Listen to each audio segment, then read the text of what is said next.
बिस्मिल्लाहिर्रहमानिर्रहीम। अस्सलाम वालेकुम दोस्तों, उर्दू टेक चैनल के साथ मैं हूं आपका दोस्त नबील मुनीर।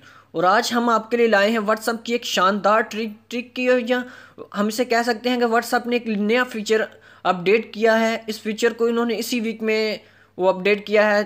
आज हम देखेंगे हम फीचर कैसे यूज़ कर सकते हैं। चलें वीडियो स्टार्ट करने वीडियो से पहले कीजिए कि हमारा चैनल सब्सक्राइब कर लें रेड कलर के बटन पर क्लिक करके, और बेल के आइकॉन पर भी क्लिक कर लें ताकि आपके पास लेटेस्ट अपडेट सबसे पहले पहुंचे। जो भी वीडियो हम अपलोड करें वो सबसे पहले आपके पास पहुंचे। चलिए हम सब वीडियो स्टार्ट करते हैं। सबसे पहले हम अपना व्हाट्सअप ओपन करेंगे।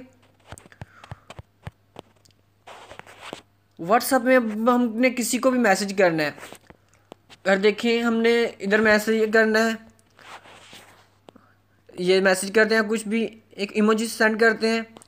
इसे हमने नहीं सेंड करना था, हम इसे डिलीट कर सकते हैं। देखें ये ऑप्शन आ गया, डिलीट फ्रॉम मी, कैंसल और डिलीट फ्रॉम एवरीवन। ये किसी से भी डिलीट हो उस तरफ से डिलीट हो जाएगा। अगर हमने ये देखें इधर मैसेज करना है तो इसे मैसेज करता है ओके अगेन, इसे डिलीट करते हैं। लेकिन ये व्हाट्सअप मैसेज उस तरफ से भी डिलीट हो जाएगा, लेकिन 7 मिनट के अंदर अंदर आपने इसको डिलीट करना है।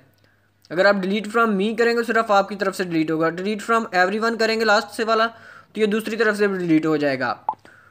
इस तरह आप अपना गलती से सेंड किया हुआ मैसेज दोबारा हासिल कर सकते हैं। बहुत शुक्रिया वीडियो देखने के लिए, और हमारा चैनल सब्सक्राइब करें ताकि आपके पास लेटेस्ट अपडेट सबसे पहले पहुंचते रहे। अल्लाह हाफिज़।